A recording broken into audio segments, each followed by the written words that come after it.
안녕하세요. 첫 사연을 보내게 된 30대 여자입니다. 한 사람을 있는 모습 그대로 받아들이는 게 얼마나 어려운 일일까요? 그 사람이 어떤 사람이든 그 모습 그대로 그 사람을 사랑하는 일 말입니다.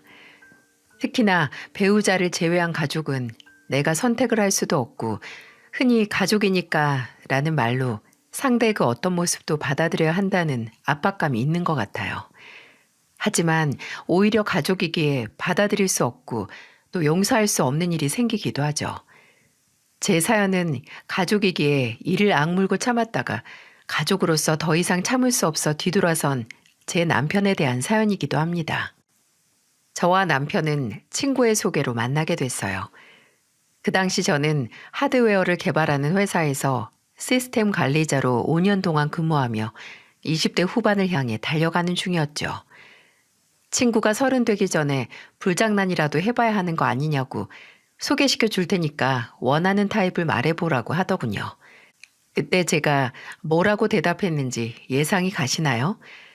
저는 다른 건 모르겠고 심심한 사람이면 좋겠다고 했습니다.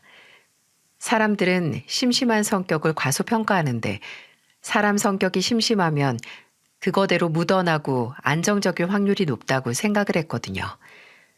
저는 제가 오히려 불이 잘 붙는 성격이라서 그 성격을 옆에서 중화시켜줄 슴슴한 성격의 남자를 원했어요. 그랬더니 친구는 진짜 어렸을 때 공부만 해서 애가 놀 줄도 모르고 사회인 돼서는 이제 일하느라 인생을 제대로 즐길 줄도 모르는 친구가 있다며 제 남편을 소개시켜 준 거죠.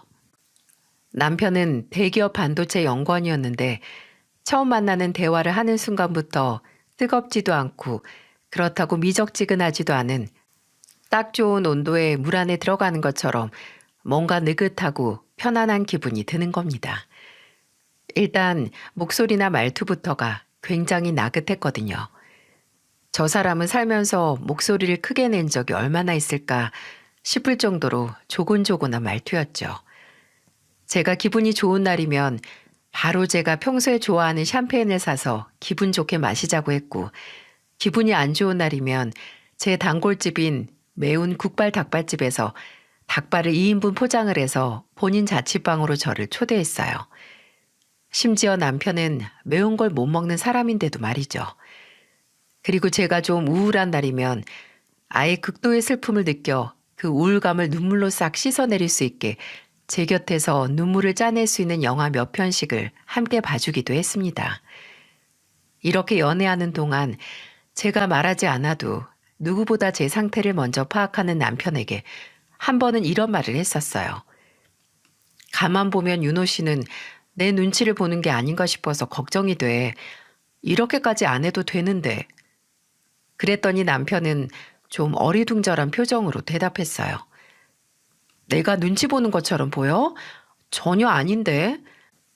난 그냥 희서가 기분이 좋으면 나도 좋고 희서가 슬프면 나도 슬프니까 같이 그 슬픔과 기쁨을 나누는 건데 뭐 눈치 보고 행동한다고 생각할 수도 있지만 난 전혀 아니야. 그냥 나도 내가 하고 싶은 거 하는 거야. 이 대화를 나눴을 때가 연애를 한 지 1년 반 정도 됐을 텐데 저는 이때 남편과의 결혼을 다짐했습니다. 그저 연애 상대로서 적당히 맞춰준 게 아닌 저와 정서와 감정을 공유하고 있다는 걸 알려주는 남편의 말에 내가 어떤 상태이든 나를 자기 자신처럼 온전히 받아들이는 사람이라면 평생을 함께 살 수 있을 것 같았거든요. 그렇게 저희는 얼마 안 가 결혼을 약속했고 다음해 봄 결혼을 하게 됐습니다. 사실 결혼 전부터 남편의 집이 경제적으로 넉넉하지 않다는 건 대충 눈치를 채고 있었어요. 남편은 원룸에서 자취를 하고 있었는데 대기업 연구원 연봉으로 오래된 오피스텔 원룸에 산다는 것도 좀 의아했고 또 종종 집안 얘기를 하는 걸 들으면 집에 문제가 생겼을 때 가족이 찾는 건 나라는 식의 얘기를 많이 했거든요.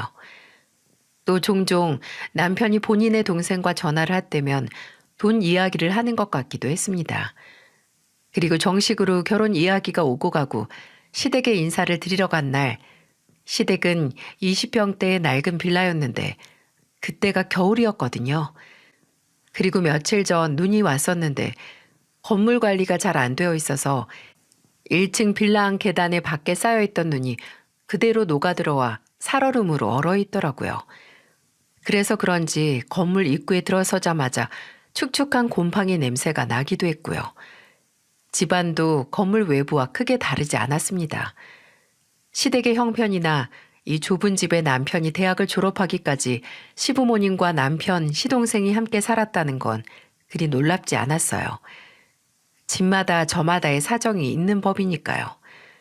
어차피 결혼할 때 시댁에 뭘 바라던 것도 아니고 그저 집에서 크게 지원받지 못하고 명문대에 들어가 대기업 입사를 한 남편이 새삼 대단하게 느껴졌을 뿐이었어요.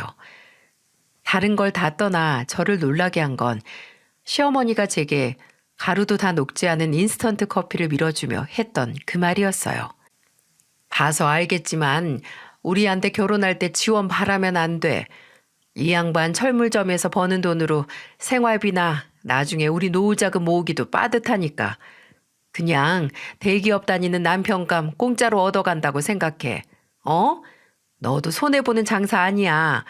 까놓고 따지면 대기업 들어가는데 드는 비용이 초중고 교육비며 대학교 다닐 때 집에서 먹이고 재우고 한 거 다 따지면 이미 아파트 전세 자금 정도는 건진 거지. 안 그러니?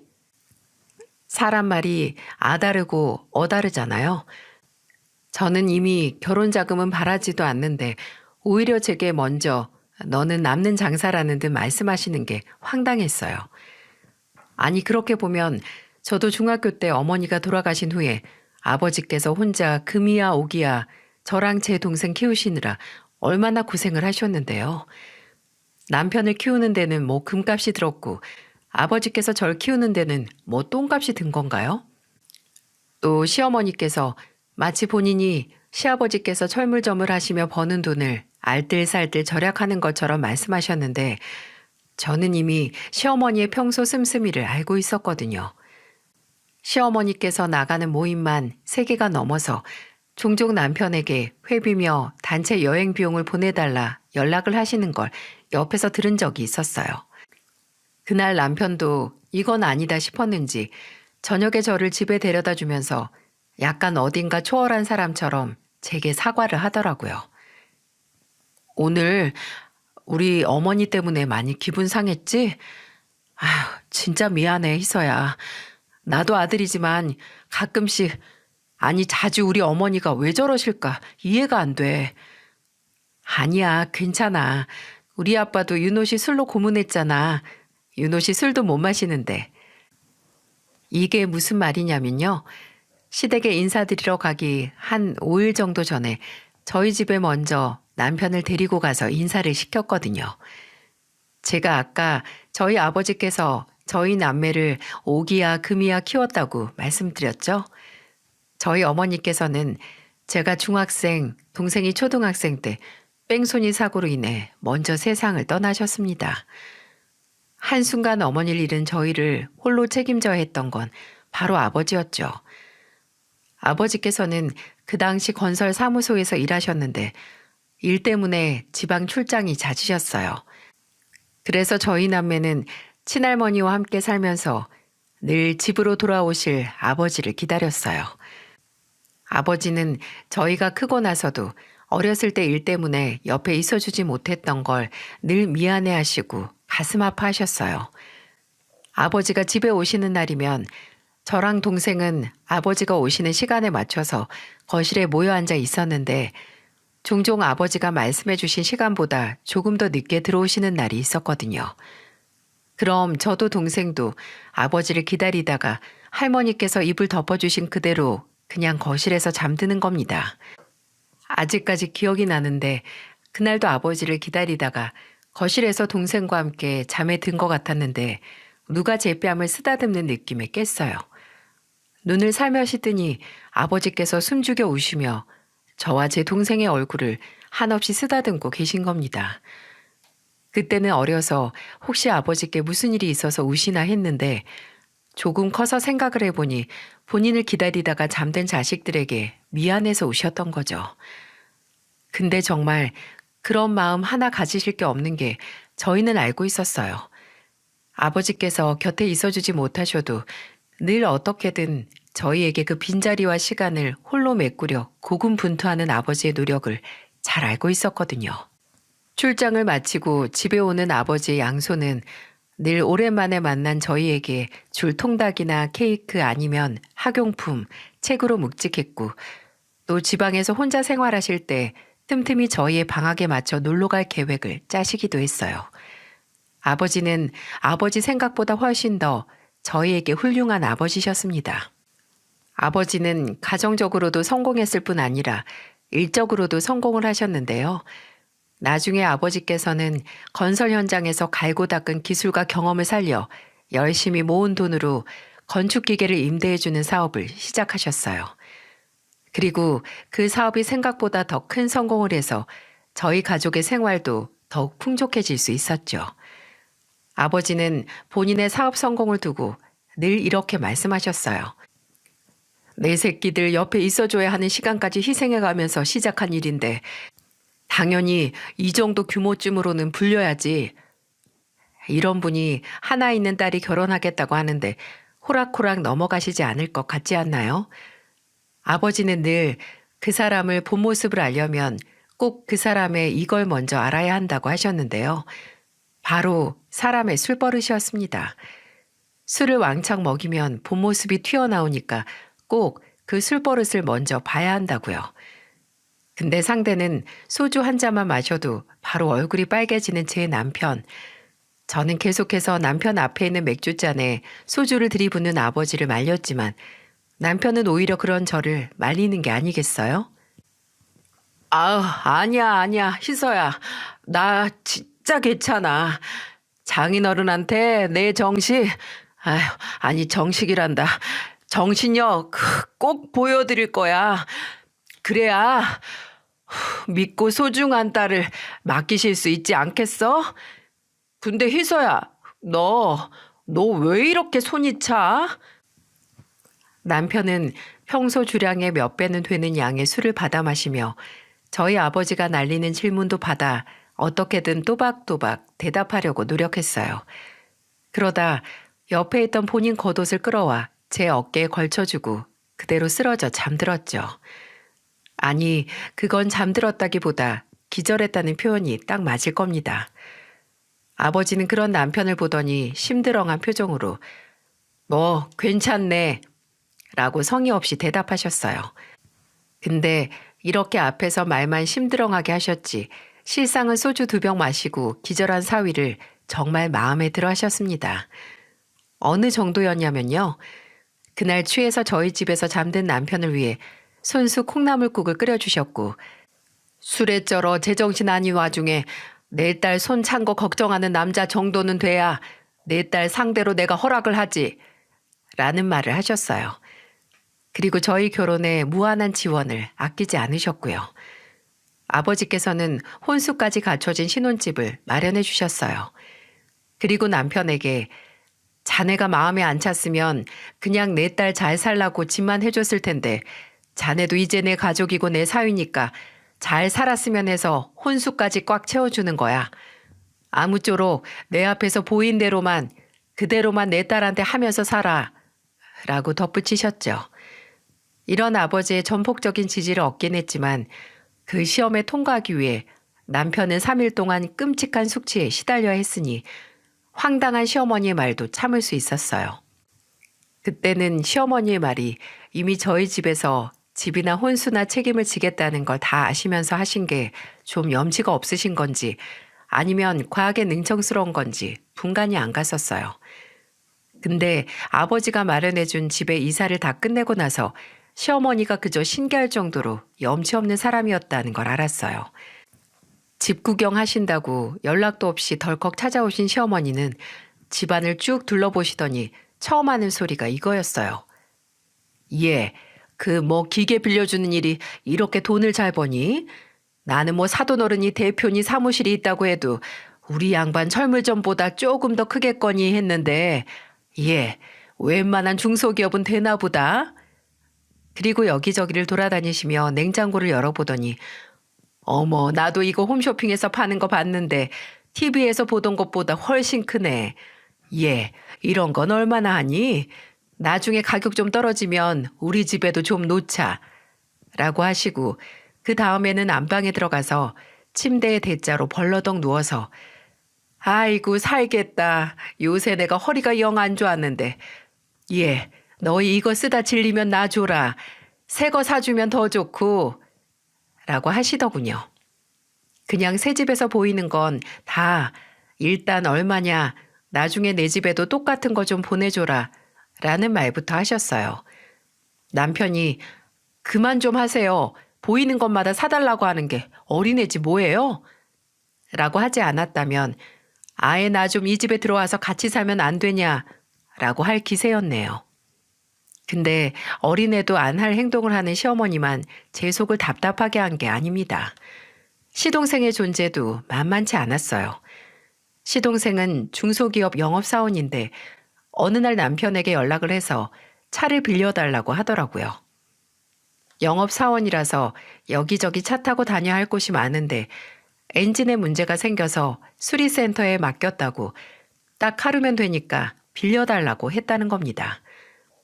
늘 그렇듯 남편은 제게 물었는데 뭐 남편이야. 그 당시 제가 첫째를 낳고 육아휴직 중이었기에 제 차를 쓰면 됐고 영업직인데 차가 없으면 여간 귀찮을 테니 빌려주라고 했어요. 근데 제가 너무 순진했던 거죠.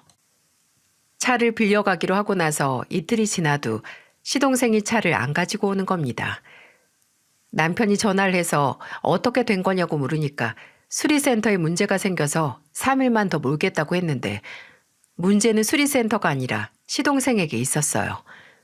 아무 문제 없이 얌전히 몰겠다고 했으면서 시동생은 남편의 차를 폐차를 할 수밖에 없을 정도의 사고를 낸 거였어요. 이게 말이 되나요? 심지어 일 때문에 빌려간 것도 아니라 수리한다고 한 차는 애초에 수리센터에 맡겨진 적이 없었습니다. 시동생이 차 사고를 낸 지역이 강남이었는데 남편이 알기론 시동생 영업 지역이 강남이 아니거든요. 뭔가 이상했는데 알고 보니 일이 아니라 지 동창 모임에 남편의 고급 세단을 몰고 가기 위해 거짓말을 했던 거였어요. 저는 어머니가 자동차 뺑소니로 돌아가셨기에 일단 차 사고에 대한 어마어마한 트라우마를 갖고 있었거든요. 근데 남의 차를 폐차까지 만든 시동생은 그 소식을 먼저 찾아와 사과도 하지 않고 남편에게 거짓말한 걸 걸린 다음 전화상으로 대충 미안하다 사과하고 제게도 그냥 문자로 형수님, 심려를 끼쳐드려 죄송합니다.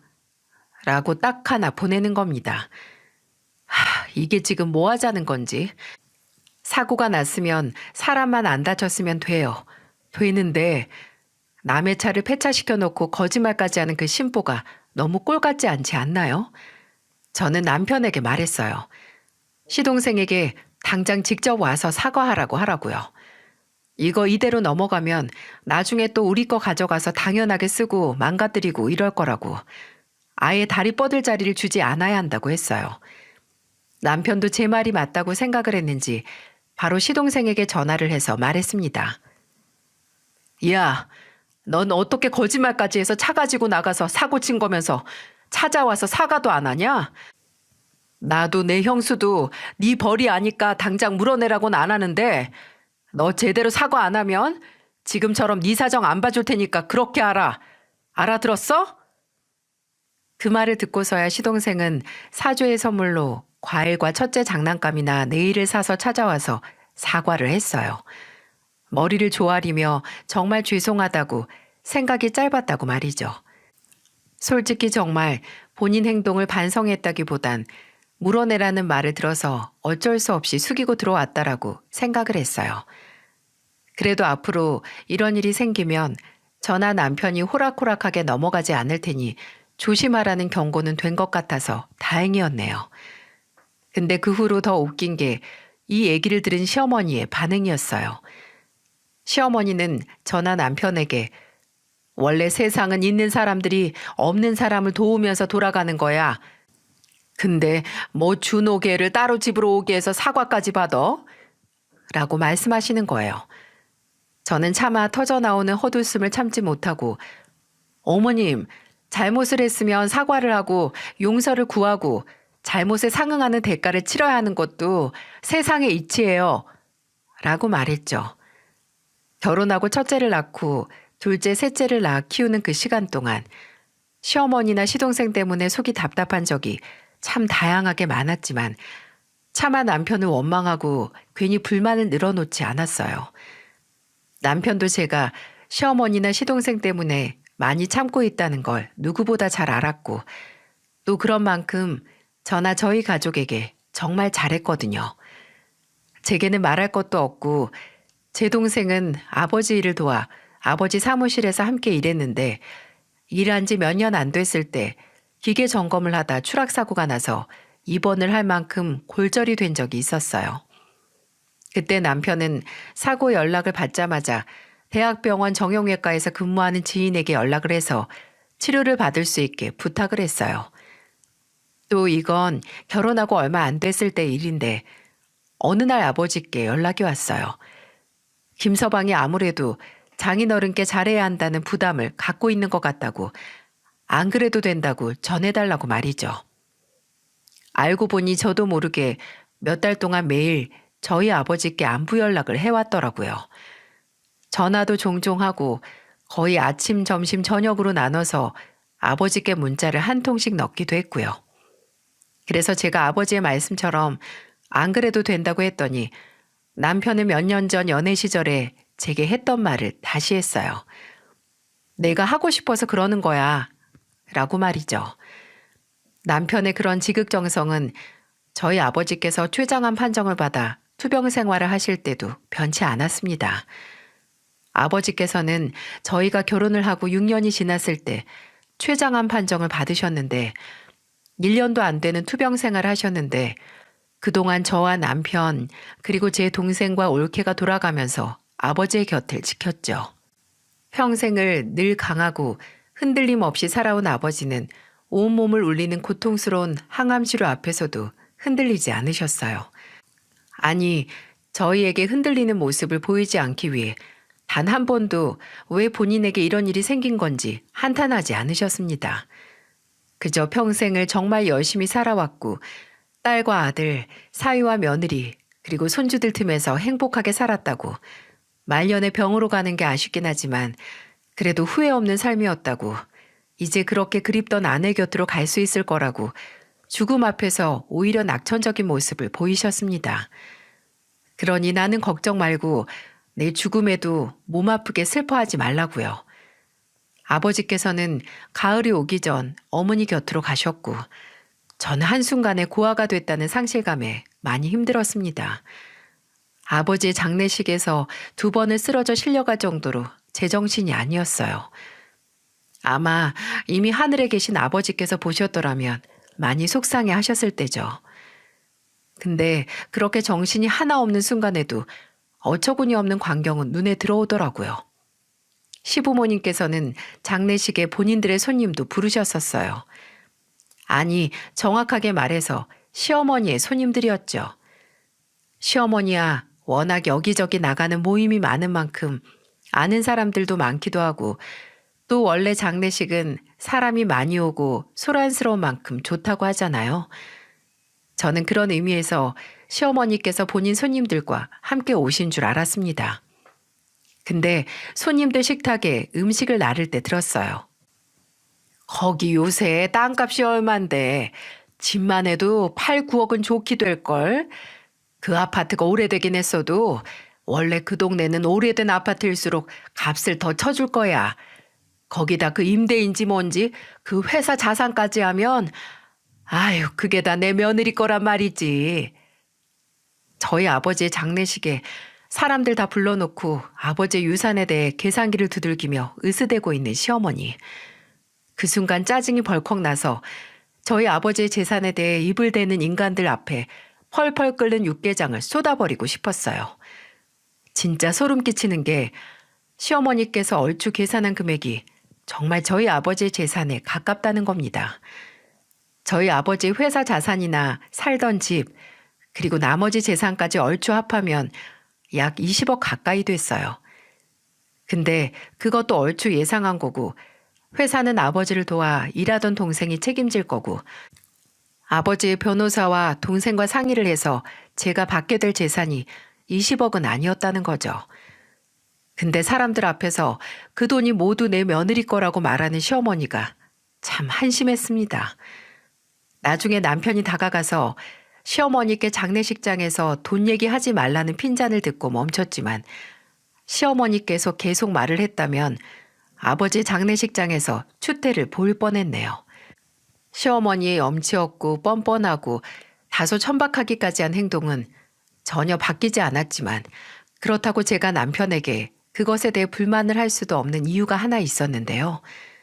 남편은 시어머니께서 그런 행동을 하거나 발언을 하면 저보다도 더 지친 표정이 돼서 아주 치를 떨었어요. 근데 그럴 수밖에 없는 게 남편은 저보다도 훨씬 더 먼저 시어머니를 참고 견디며 살았던 거잖아요. 그러니 이제 나이 40에 지칠 수밖에요. 그래도 어머니라고 가족이라고 참고 견디던 게 점점 한계치에 다다르고 있었던 겁니다. 그리고 그건 저희 아버지께서 돌아가신 후 1년이 넘어갔을 때 천천히 그 끝을 향해 다다르고 있었어요. 시동생이 남편에게 이상한 카톡을 보냈어요. 그날은 저희 집에서 제 동생하고 올케하고 식사를 하기로 한 날이었거든요. 근데 막 식사를 시작하기 전에 남편이 갑자기 휴대폰을 보더니 이게 뭐야? 라고 하는 겁니다.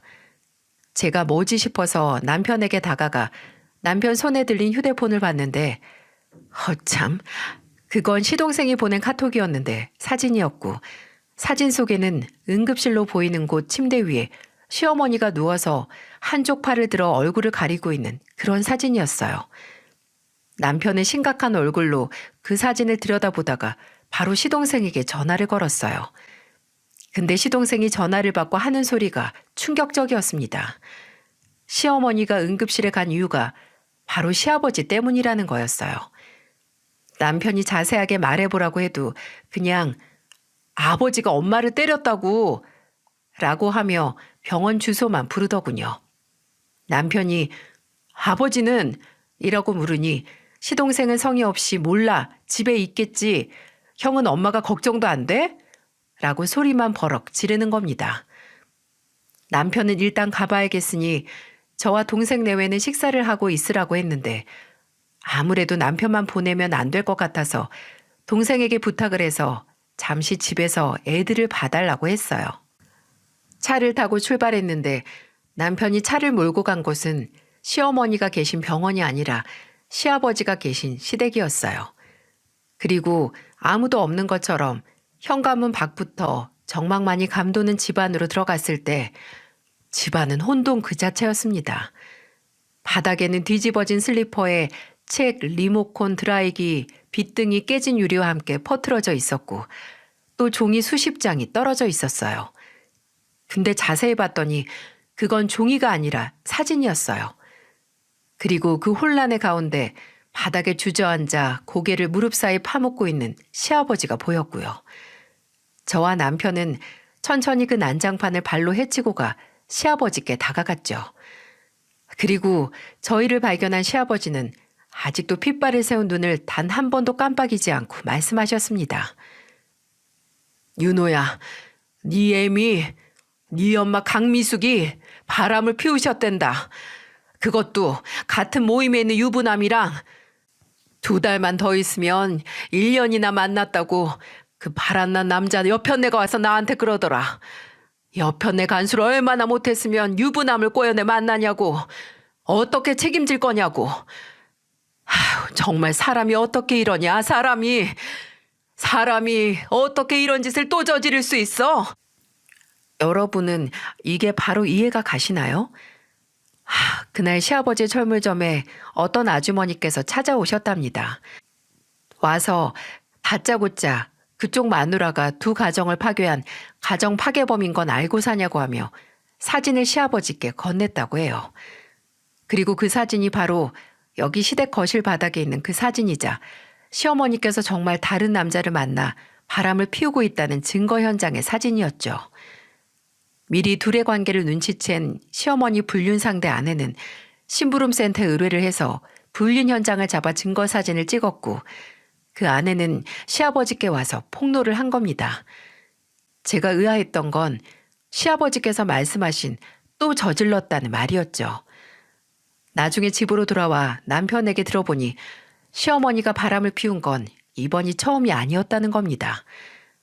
예전에도 한번 동창 모임에 나갔다가 만난 중학교 시절 동창과 오래 연락을 주고받다가 시아버지께 들켰었고, 또 한 번은 소모임을 하다 만난 사람과도 따로 만나다가 관계가 진전되기 전에 시아버지가 알게 됐었다고요. 걸릴 때마다 시어머니는 울며 불며 사과를 했었고, 시아버지께서도 그 말을 매번 믿어오시다 삼진아웃되는 이번 사건이 터져 집이 난장판이 되도록 폭발하신 겁니다. 남편은 또다시 당한 배신감에 부들부들 떠는 시아버지를 진정시켰고, 저는 혹시 발이 다칠까 걱정이 돼서 베란다에서 빗자루를 들고 와 바닥부터 청소를 했어요. 그런데 바닥에 떨어진 사진들 중 시어머니의 불륜상대 얼굴이 너무나 낯익은 겁니다. 제가 원래 사람 얼굴을 잘 안 잊는 편인데 그 사진을 봤을 때는 도저히 안 믿겨서 2번, 3번 생각했어요. 시어머니와 나란히 팔짱을 끼고 있는 그 남자는 저희 아버지 장례식에서 시어머니 옆에 앉아 아버지 재산에 대한 자랑을 듣던 그 손님들 중 하나였던 겁니다. 와, 그 둘의 관계가 언제부터 지저분해졌는지 모르지만, 아니, 의도가 너무 빤하잖아요. 이 불륜 상대는 시어머니 며느리 돈 자랑을 들었고, 또 시어머니는 이런 말 하면 안 되지만 누가 본인의 가정까지 버려가며 만날 정도로 내적으로나 외적으로 매력적인 사람이 아니었어요. 죄송하지만 이게 사실이었네요. 아무래도 이 만남은 여러모로 찜찜한데 시어머니는 시아버지에게 머리채가 붙들려 내쳐지기 직전까지 이혼해, 이혼. 나도 더 이상 고물로 돈 벌어먹는 인간이랑 안 살고 싶으니까 이혼하자고. 라고 소리를 질러 시아버지 속에서 피가 나게 했다고 합니다. 바람둥이는 태어나기 전부터 뼈에 그 기질을 새기고 나온다던데 아마 시어머니가 그랬던 건 아닐까 싶어요. 2분은 결국 이혼을 하셨어요. 아니, 당연히 이혼을 하셨죠. 시아버지는 더 이상 시어머니의 답도 없는 성격을 감당하실 수 없었고, 시어머니는 어차피 만나는 남자가 있고 그 남자도 날 위해 이혼한다더라 하면서 도리어 당당하게 나왔습니다. 이혼은 이 사태를 만든 단 한 명인 시어머니를 제외하고 모두의 가슴에 상처를 낸 꼴이었어요.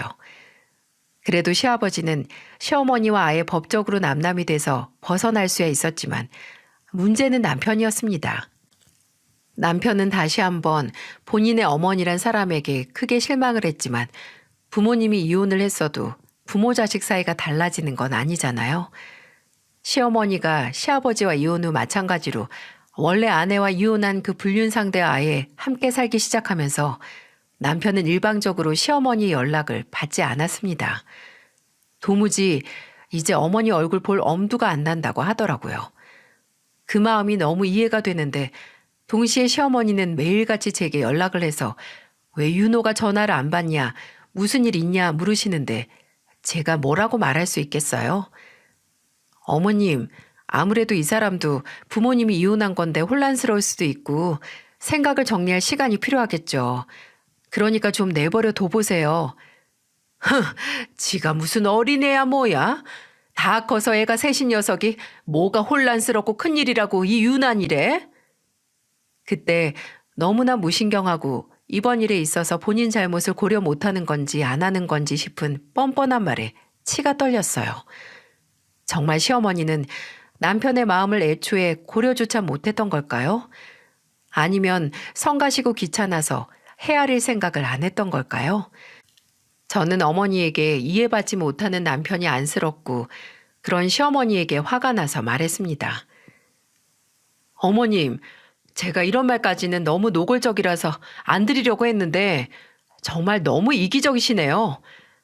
뭐? 야, 너 지금 나한테 뭐라고 했냐? 뭐? 이기적? 생각해보세요. 어머님하고 아버님 그냥 이혼하신 게 아니라 어머님께서 아버님 배신하고 다른 남자 만나서 그 이유로 이혼하신 거잖아요. 근데 어떻게 자식인 남편이 어머님한테 예전처럼 담담하게 대할 수 있겠어요? 내가 지를 배신했어? 배신을 했어도 지 애비를 배신한 거지. 남편 입장에서는 본인 아버지를 배신해서 화가 날 수도 있죠. 그리고 왜 어머님이 아버님만 배신한 거예요? 가족을 속이고 가정이 깨질 거라는 걸 알았음에도 그 남자를 만난 건 당연히 가족인 남편을 배신한 거나 마찬가지죠. 어떻게 이걸 이렇게 일일이 다 설명을 해드려야 하는지. 어머님도 누군가의 자식이셨잖아요. 만약 어머님 부모님께 이런 일이 일어났다면 어머님은 아무렇지 않게 부모님을 만날 수 있으셨을 것 같아요? 어머님이 잘못을 하셨으면 주변 사람들을 원래 모습으로 돌아오라고 닥달할 게 아니라 좀 기다릴 줄도 아셔야 해요. 남편한테 어머님이 연락 왔었다고 말은 해둘 테니까 어머님은 제발 남편이 마음 좀 정리할 때까지 먼저 연락하지 말고 기다리세요 좀. 이때 제가 말해도 너무 세게 말한 것 같아서 시어머니께서 다시는 제게 연락을 안 하실 거라고 생각을 했습니다. 전화를 끊을 때도 아들하고 며느리 무서워서 이혼도 못하겠네. 내가 내 인생 살 거라는데 왜 이렇게 간섭이 많아? 라고 소리를 지르셨거든요. 근데 몇 주 가지 않아서 다시 시어머니께 연락이 왔습니다. 너희 마음 다 알겠으니까 일단 만나서 식사라도 같이 하자고. 정말 얼굴 보고 하고 싶은 말이 있다며 간곡히 부탁을 하시는 거예요. 분명 그전 전화 통화에서도 저도 좀 노골적으로 말했고 시어머니도 저를 죽일 듯이 소리를 쳐서 이럴 줄 몰랐는데 말이죠. 남편에게 이 얘기를 전했더니 남편은 아무리 시어머니께서 절절하게 만나자고 부탁하신다고 해도 뭔가 확신이 안 선다고 했어요. 그냥 이젠 어머니를 만나면 만날수록 감정이 더 안 좋아지는 것 같아. 진짜 왜 이러지? 왜 나이를 먹으면 먹을수록 어머니한테 실망할 일만 생기는 걸까? 저는 도무지 이렇다 저렇다 할 결정을 내리지 못하는 남편에게 이렇게 이도저도 아닌 상태에서 불안해하느니 차라리 만나서 뭐든 결론을 짓는 게 낫지 않겠냐고 했어요. 몇 번의 고민 끝에 남편도 동의를 했고 시어머니께서 연락을 해서 만날 날짜를 잡았습니다. 시어머니는 밖에서 말고 집에서 보자고 하셨고 지금 그 남자 사는 집은 이전 집보다 더 좁으니까 본인이 저희 집으로 오겠다고 하셨죠. 그렇게 주말 시어머니가 오기로 한 날 당일 행여 싸움이라도 나면 애들이 봐서 좋을 게 없을 것 같아서 딸이랑 아들은 동생에게 부탁해서 데려갔어요. 늦은 점심시간 때쯤 시어머니께서 집에 오셨고 남편은 시어머니를 보고도 입을 떼지 않았습니다. 정말 숨막히는 식사 자리였어요. 시어머니께서 영양가 없는 일상 이야기를 하면 제가 적당히 대답을 하고 남편은 정말 입을 꾹 다물고 밥만 먹었죠. 그러다 시어머니께서 쭉 남편의 눈치를 보시더니 이러시는 겁니다. 윤호야, 이 엄마가 많이 밉지? 원망스럽고. 그래, 이제는 나도 네가 그렇게 생각할 수 있다는 거 알아. 하지만 엄마도 원하는 대로 좀 하고 살아야지. 인생이 얼마나 짧은데 계속해서 괜한 죄책감 때문에 네 아버지한테 목매어서 있을 수 없잖아. 죄책감이요? 어머니가 지금까지 아버지랑 살았던 게 죄책감 때문이었다는 거예요? 그런 것도 없지 않아 있지. 괜히 그냥 얼굴 잠깐 본 걸로 바람이다 뭐다 난리를 부려서 엄마 나가던 모임도 거의 절반으로 줄인 거잖아.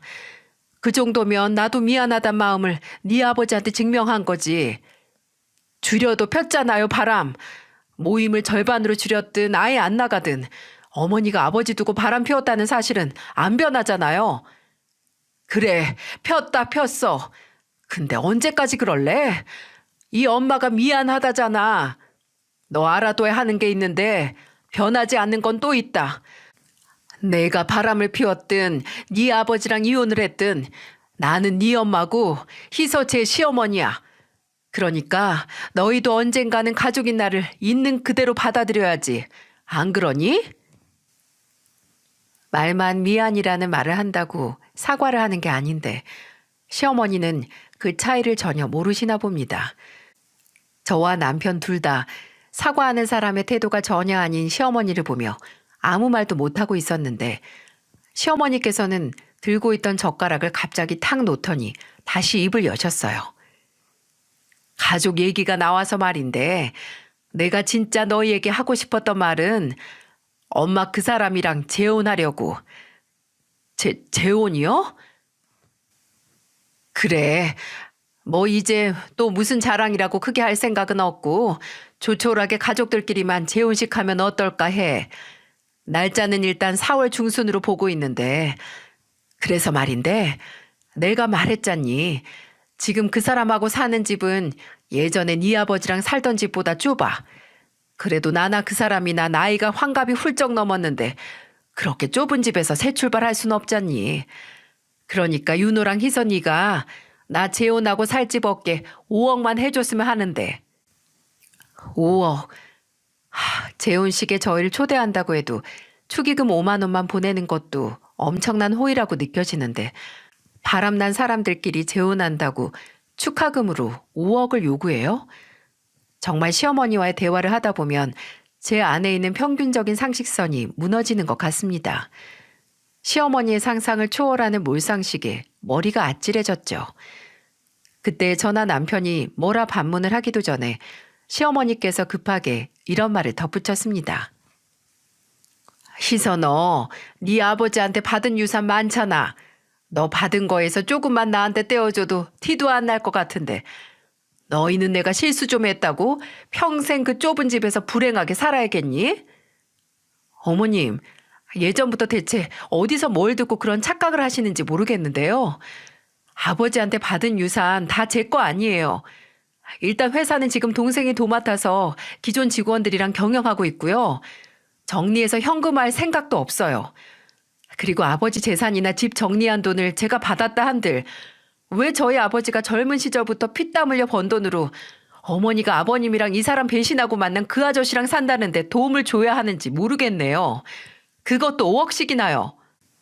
얘 말 웃기게 하네. 그래서 너랑 피 하나 안 섞인 네 시아버지 편을 들겠다고 돈 이용해서 벌을 주겠다는 거니 지금? 제가 어머니께 벌을 왜 줘요? 벌을 준다는 게 아니라 상을 안 주는 거라고 생각하세요. 어머니 원래 처음부터 저희 아버지 유산이나 제 돈에 지분 없으셨어요. 왜 그 돈을 당연히 받는다는 어머님의 상상을 현실처럼 느끼세요? 네가 갑자기 이렇게 나오면 내가 뭐가 돼? 너 잘 키운 내 아들 데려갈 때는 좋고 시어머니고 아니면 시어머니도 아니라 이거야? 제발 좀 그만하세요. 귀를 찡 하고 울리게 하는 고함 소리와 함께 순간 와장창 하는 소리가 주방에 울려 퍼졌습니다. 하고 싶은 말을 삼키고 삼키다 끝내 폭발을 한 남편이 식탁 위에 있던 김치찌개 뚝배기며 계란말이며 오리고기, 각종 반찬이 담긴 그릇을 두 팔로 완전히 밀어 넘어뜨리면서 난 소리였죠. 그 소리에 놀라고 흉흉하게 빛나는 남편의 안색도 걱정이 됐습니다. 하지만 제 걱정과는 다르게 남편은 있는 힘을 쥐어짜 본인의 마음을 전달하기 시작했어요. 대체 어디까지 가실 거예요? 어디까지? 저는 지금까지 나이 들면서 어머니한테 실망스러운 모습을 봤어도 그래도 우리 어머니니까 내 가족이니까라고 어떻게든 어머니를 온전히 받아들이려고 했어요. 근데 그럼 어머니도 최소한 자식들한테 창피한 꼴 안 보여주려고 노력은 하셔야 하는 거 아니에요? 어떻게 날이 갈수록 어머니 같은 사람한테서 태어났다는 사실까지 창피하게 만드시냐고요? 뭐라고? 윤호 너 정말? 어머니, 저는 이제 더 이상 못하겠어요. 더 이상 어머니를 원망하고 싶지도 않고 미워하고 싶지도 않고 희망도 갖고 싶지 않아요. 그러니까 이걸로 끝내요. 어머니는 우리 버리고 같이 사는 그 남자랑 알아서 행복하게 살든 말든 하세요. 저도 어머니가 떠난 제 가족이랑 알아서 잘 살 테니까 이제 좀 서로 알아서 살아요. 좀 제발. 당신 같은 사람에게서 태어났다는 사실까지 창피하게 만들지 마라. 부모 입장에서 이런 말보다 더 듣고 싶지 않은 말이 또 있을까요?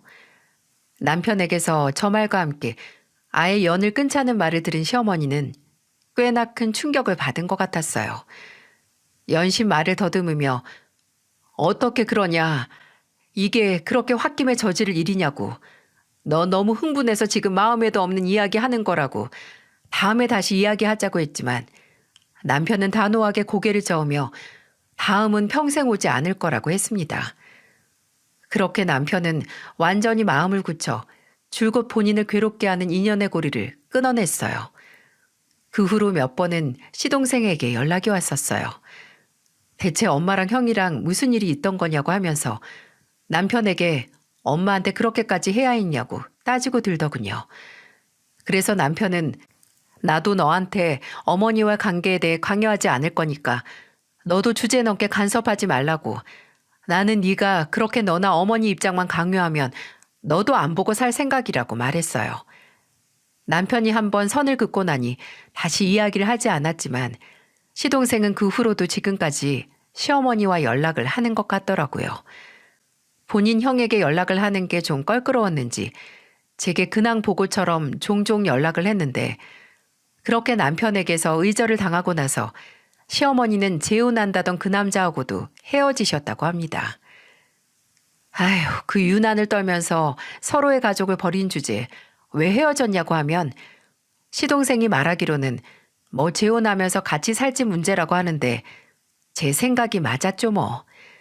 그 상대측 남자는 그저 저희 아버지 장례식에서 들은 제가 받은 유산에 혹했던 거고 재혼하면 며느리한테 떨어질 몫으로 같이 살 집 얻으려고 했는데 그게 성사가 안 됐으니 재혼도 없던 얘기가 된 겁니다. 이게 내 가족에게 상처를 주고 가정을 산산조각 낼 정도로 절절한 불륜의 실체인가요? 그저 돈이 목적이었던 게. 그 후로는 그 남자와 함께 살던 집에서도 나와서 시동생의 도움으로 단칸방을 구해 혼자 산다는 걸 전해들었는데 여러분께서 예상하시다시피 물론 시어머니는 그 후로도 현실을 받아들이지 못하고 저나 남편에게 연락을 하려고 하셨어요. 그리고 그것도 자식과 며느리에게 미안하고 가족이 그리워서가 아니라 당장 나갈 카드값이 모자르다고 제발 도와달라는 게 목적이었고요. 저는 남편이 그 연락을 완전히 무시하고 한 푼도 주지 않을 거라고 생각했는데 남편은 시어머니께 그럼 현금 100만 원을 보내드리겠다고 하더군요. 대신 조건이 있다고 했어요.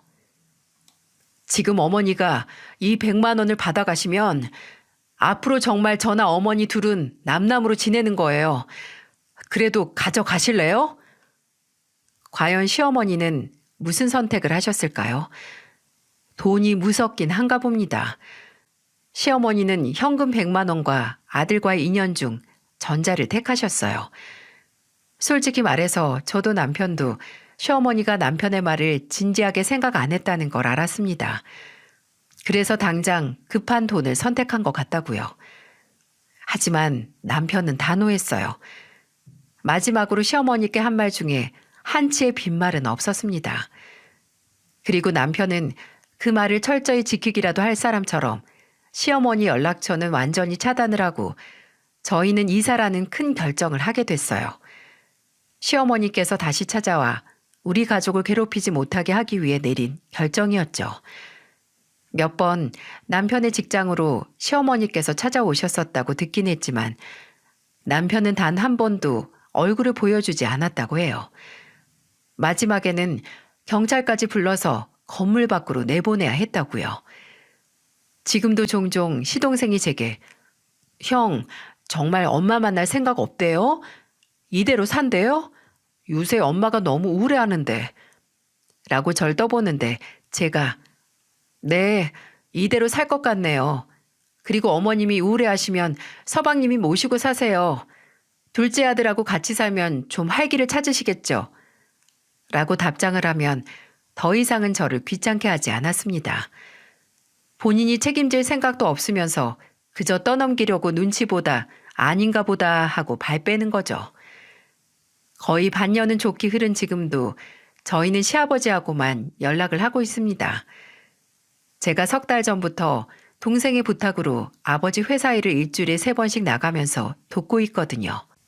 동생이 애 셋을 낳아 키우면서 썩히기엔 누나 이전의 커리어가 아깝다고 조금이라도 좋으니까 같이 아버지 회사를 운영해 보자고 해서 시험 단계처럼 일을 하고 있어요.